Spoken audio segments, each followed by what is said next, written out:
My colleague from Massachusetts has just pointed out that previous secretaries of state are not being called on the carpet, whether that be Condoleezza Rice or Colin Powell or others.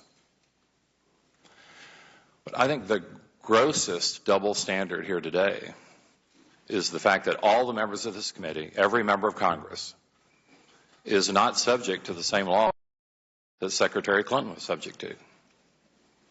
And as lawmakers, that means that we have exempted ourselves from the standard of other federal employees. My colleague from D.C., Ms. Norton, referred to this. Why did we exempt ourselves from the same rules? Apparently, our chairman lists his private email account on his business card. We all have access to classified information. So I would like to challenge my Republican colleagues here today. Let's work together and introduce legislation to make the same laws apply to us as apply to the executive branch and to Secretary Clinton.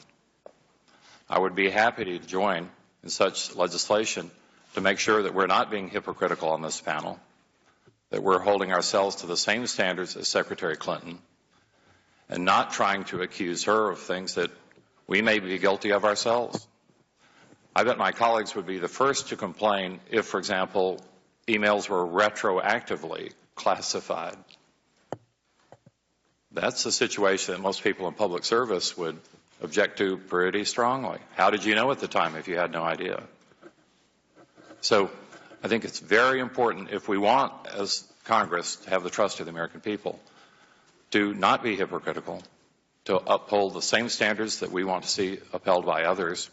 And I'm just thankful at this moment in our history that we have someone like you who's in charge of the FBI.